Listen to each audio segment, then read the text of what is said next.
अस्सलाम वालेकुम स्टूडेंट्स, क्या हाल है, कैसे हैं आप। अच्छा जी, तो बात कुछ ऐसे है कि हमारे पहले तीन चैप्टर्स जो हैं, पहले तीन बाब जो हैं वो मुकम्मल हो चुके हैं अल्हम्दुलिल्लाह।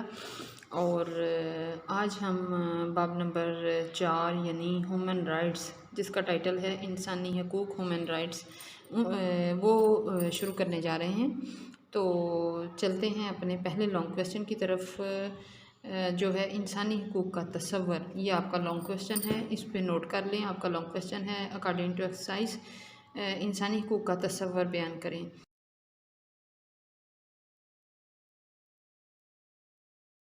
तो सफ़ा नंबर 49, पेज नंबर 49।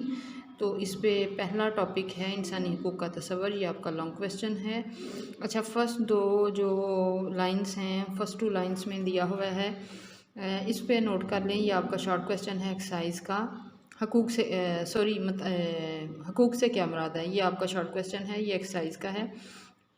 तो पहली लाइन है, वो मुतालबात जो शहरी अपनी भलाई के लिए हुकूमत या आपस में करते हैं, यानी हुकूमत के अलावा इंसान आपस में एक दूसरे से जो मुतालबात करते हैं, जो तवक्कुआत रखते हैं। और हुकूमत और माशरा, यानी माशरा यहाँ से मुराद ये होगा कि उसमें हम घर वाले लोग भी हो सकते हैं इकट्ठे, आप आस पास गली मोहल्ले के लोगों के साथ, या जिनके साथ आपके कोई दोस्ताना ताल्लुकात मरासम होते हैं, हर वो इंसान जिनके साथ आप उठते बैठते हैं, मिलजुल कर रहते हैं, तो माशरा उन लोगों से मिलकर बनता है। तो वो मुतालबात जो शहरी अपनी भलाई के लिए हुकूमत से या आपस में करते हैं, और हुकूमत और माशरा इन्हें तस्लीम करता है, वो क्या कहलाता है, हकूक़ कहलाते हैं। नंबर सेकंड पे है, हकूक़ दो तरह के होते हैं। पहले दूसरी लाइन में दिया हुआ है हकूक़ कितनी तरह के होते हैं। हकूक़ दो तरह के होते हैं, एक अखलाकी हकूक़ और दूसरे कानूनी हकूक़। अब इंसानी हकूक़ का जो तसव्वुर है, पहले हकूक़ की डेफिनेशन जो है वो मुख्तलिफ़ मुफ़क्किरीन की जो आरा है, उनकी जो राय है, उन्होंने अपने ख़यालात के मुताबिक जो दी हुई है, उसमें सबसे पहले हम पढ़ेंगे कि अरस्तू के मुताबिक हकूक़ की क्या तारीफ़ है। यानी ये वाला क्वेश्चन, ऊपर वाला जो है, ये पहली लाइन जो है हकूक़ कहलाते हैं, यहाँ तक आपका शॉर्ट आंसर होगा। आगे है, हकूक़ दो तरह के होते हैं, अखलाकी और कानूनी। ये अलहदा से आपको रीडिंग का पूछा जा सकता है, हकूक़ कितनी किस्म के हैं, ठीक है। अगर आप चाहें तो इनको भी आंसर में ऐड कर सकते हैं, हकूक़ से क्या मुराद है उसमें। अगर ये नहीं लिखेंगे तो भी आपका ऊपर की लाइन का जवाब जो है वो काबिल कबूल होगा, ठीक है, इस तरह हो जाएगा। दूसरे नंबर पे है जी, पहले नंबर पे है, अरस्तू के मुताबिक हकूक़ की तारीफ़। हकूक़ रियासत की बुनियाद होते हैं और इंसान का दारोमदार हकूक़ पर होता है। हकूक़ रियासत की बुनियाद होते हैं और इंसाफ का दारोमदार किस पर होता है, हकूक़ पर होता है। समाजी ज़िंदगी की इन शराइत को हकूक़ कहते हैं जिनके बगैर कोई फ़र्द अपनी ज़िंदगी की तकमील नहीं कर सकता। ये अरस्तू के मुताबिक इसकी तारीफ़ है।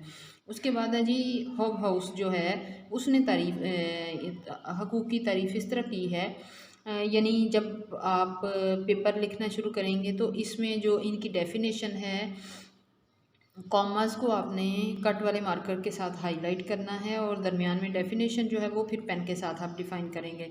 तो हकूक़ वो तवक्कुआत हैं जो हम दूसरों से और दूसरे हमसे करते हैं, ठीक है। हकूक़ वो तवक्कुआत हैं जो दूसरे हमसे और हम दूसरों से करते हैं। हकूक़ वो तवक्कुआत हैं जो हम दूसरों से और दूसरे हमसे करते हैं। उसके बाद हकूक़ की अहमियत, उसकी अफादियत, उसके फ़वाइद के ऊपर बात की जा रही है। पहला पॉइंट है, इंसानी हकूक़ वो नज़रिया जिसके मुताबिक तमाम इंसान बराबर हैं और यकसा तौर पर हकूक़ रखते हैं। इस नज़रिए में वो तमाम अज्जा शामिल हैं जिसके तहत तमाम इंसान यकसा तौर पर बुनियादी ज़रूरियात और सहूलियत के लिहाज से बराबर के हक़दार हैं। अफ़ाकी फ़लसफ़े में इंसानी हकूक़ जो हैं वो इंसान के पैदा होते ही हासिल हो जाते हैं, ख़्वाह वो किसी खित्ते या माशरे में रह रहे हों या फिर किसी नज़रिए के हामिल हों। इंसानी हकूक़ को माशरती तौर पर अवामी राय या कौमी और बैनुल-अक़वामी क़वानीन की मदद से नाफज़ किया जाता है। उसके बाद है जी दूसरा पॉइंट, 1215 वाला, ये नोट कर लें आप। दूसरे पॉइंट में जो 1215 है, बरतानिया में मैग्ना कार्टा, ये आपका एक्साइज का MCQs है। 1215 में बरतानिया में मैग्ना कार्टा नाम की एक दस्तावेज़, यानी दस्तावेज़ होता है लिखी हुई तहरीरी कोई चीज़, दस्तावेज़ जो है वहाँ के बादशाह ने दस्तखत उसके ऊपर किए, और इसके बाद बरतानवी दस्तूर यानी उनका जो निज़ाम निज़ाम हुकूमत है उसमें मसवदा जो है वो हकूक़ और अर्जदाश हकूक़ भी शामिल किए गए। यानी मसवदा हकूक़ में ये होगा कि राइट्स जो हैं वो लिखे हुए तहरीरी सूरत में हैं, और इन हकूक़ को बाद में फ़्रांस और अमेरिका ने भी 18वीं सदी के आखिर में अपने यहाँ इंसानी हकूक़ को राइज किया, और वक्त के साथ साथ जो इंसानी हकूक़ में जमहूरियत, आज़ादी और उनके हकूक़ के हवाले से बड़ी पेशरफ्त हुई। यानी 1215 के बाद में दीगर जो यूरोपियन कंट्रीज़ जो हैं उनके अंदर इन हकूक़ को पूरा करने में मज़ीद पेशरफ्त हुई। नंबर 3rd पॉइंट पे हम आ जाएंगे। अगला सफ़ा पे, सफ़ा नंबर 50। सफ़ा नंबर 50 की सफ़ा के स्टार्ट पे जो पहला पॉइंट है, इंसानी हकूक़ का जदीद तस्वर दूसरी जंग अज़ीम के बाद सामने आया, और इसकी लास्ट हाफ लाइन जो है अक़वाम मुत्तहिदा की जनरल असम्बली ने 1948 में मुशावरत से इंसानी हकूक़ का आफाकी मंशूर तरतीब दिया। ये इसको अंडरलाइन आप करेंगे, यह आपका MCQs है एक्सरसाइज का। अगले पॉइंट पे मैं जाऊंगी। हकूक़ जो हैं वो आज़ादी मुहैया करते हैं, इसमें भी हकूक़ की अहमियत बयान की गई है, उससे फ़वाइद क्या होते हैं वो बयान किए गए हैं। हकूक़ आज़ादी मुहैया करते हैं, आज़ादी की हिफाजत रियासत करती है। हकूक़ और आज़ादी इंसानी सलाहियतों को उजागर करते हैं और अफराद अपने आप को महफूज और मुतमईन महसूस करते हैं। रियासत इन हकूक़ को तस्लीम करती है, इनकी मुहाफ़ज़त भी होती है। जमहूरियत और हकूक़ का चोली दामन का साथ है। जदीद दौर की हर रियासत में हकूक़ पर बड़ा ज़ोर दिया जाता है, ठीक है, और इंसानी हकूक़ की फ़हरिस्त को दस्तूर में शामिल किया जाता है। दस्तूर में दिए गए हकूक़ की हिफाजत का अदालतों के ज़रिए से ख़ुसूसी बंदोबस्त किया जाता है। उसके बाद अगला पॉइंट है, इंसान अशरफुल मखलूक़ात है, इंसानी ज़िंदगी दीगर जानदारों से अहम तर है। इंसान खूब से खूब तर की तलाश में रहता है। नबी करीम सल्लल्लाहु अलैहि वसल्लम ने इंसानी हकूक़, आज़ादी और मसावात का ऐलान, इसको आप अंडरलाइन करेंगे। कभी रीडिंग का क्वेश्चन बन के पूछा जा सकता है बना के कि इंसानी हकूक़ और आज़ादी और मसावात का ऐलान नबी करीम सल्लल्लाहु अलैहि वसल्लम ने कब किया? 10 हिजरी व मुताबिक 631 ईस्वी को अपने खुतबा हज्जतुल विदा में, ठीक है। ये उससे अगला पॉइंट जो है उसके अंदर हकूक़ की हैसियत या खसूसियात जो है ना वो बयान की गई हैं। इंसानी हकूक़ की क्या खूबियाँ, क्या खसूसियात हैं। इंसानी हकूक़ नाकाबिल तकसीम, बाहमी इन्हिसार और बाहमी ताल्लुक़ रखते हैं। इंसानी बुनियादी हकूक़ किसी की बख्शिश नहीं होते, बल्कि हर इंसान पैदा होते ही इन हकूक़ का दावेदार बन जाता है। इंसानी बुनियादी हकूक़ की हैसियत हमागीर होती है। इंसानी बुनियादी हकूक़ को कोई हुकूमत गस्ब नहीं कर सकती, यानी ख़त्म नहीं कर सकती, दबा नहीं सकती, और इन हकूक़ का मुहाफ़िज़ मुल्की दस्तूर होता है। इंसानी बुनियादी हकूक़ की हैसियत कानूनी हकूक़ से बढ़कर होती है और इनका तहफ़्फ़ुज़ मुल्की अदालतें करती हैं। ये हो गया। लास्ट पॉइंट जो है ये है, इसकी पहली लाइन को आप अंडरलाइन करेंगे, यह आपका एक्सरसाइज का शॉर्ट क्वेश्चन है। शहरियों को जो हकूक़ दिए जाते हैं इनके बदले में इन पर कुछ ज़िम्मेदारियां भी आयद होती हैं। वो ज़िम्मेदारियां क्या कहलाती हैं? फ़राइज़। मसलन अच्छा, जब भी आपको क्वेश्चन आए कि फ़राइज़ से क्या मुराद है, तो फ़राइज़ की किस्में अगर ना भी पूछा जाए तो भी आपने एग्ज़ाम्पल में, मिसाल में अपने मुल्क का वफ़ादार रहना, कानून की पाबंदी करना वगैरह वगैरह, इस तरह आप लिख देंगे। और ये जो फ़राइज़ हैं इनके ऊपर रीडिंग का अलहदा क्वेश्चन भी पूछा जा सकता है। वो इस तरह पूछा जा सकता है कि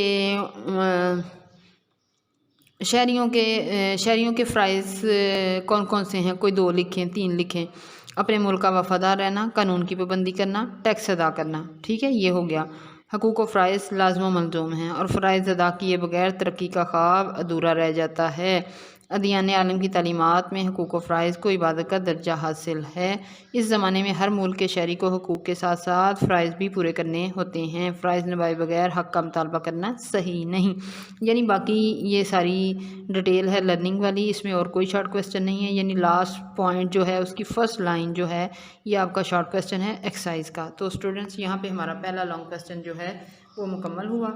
तो उम्मीद है कि ये बड़ा आसान सा नॉर्मल सी लेंथ वाला टॉपिक आपको इसकी बड़ी अच्छी तरह से समझ आ गई होगी। इससे मुताल्लिक़ आपका MCQs 2 MCQs इसके आपको बन रहे हैं।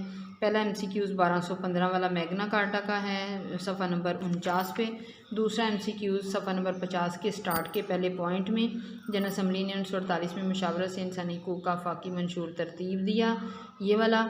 और उसके बाद इस लॉन्ग क्वेश्चन के अंदर 2 आपके शॉर्ट क्वेश्चन हैं, यानी स्टार्ट वाली लाइन हकूक़ से क्या मुराद है, वो मुतालबात जो शहरी अपनी भलाई के लिए हुकूमत से या आपस में करते हैं और हुकूमत या माशरा इन्हें तस्लीम कर लेता है, वो हकूक़ कहलाते हैं, ये वाला।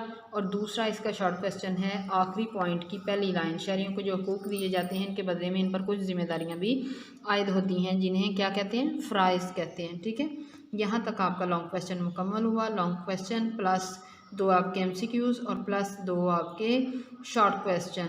तो लॉन्ग के लिए भी आपको इस पे अगर आप मेहनत करेंगे, अच्छी तरह से तैयार करेंगे, तो इंशाइया हिस्सा की 4 चीज़ें आपकी अच्छी तैयार हो जाएंगी। तो उम्मीद है कि बहुत आसान ये टॉपिक है, बड़ी अच्छी तरह से आपकी लर्निंग इसकी हो जाएगी। तो जब तक हम अगला टॉपिक जो है उसके ऊपर लेक्चर तैयार करेंगे, तब तक के लिए अल्लाह हाफ़िज़, दुआ में याद रखिएगा।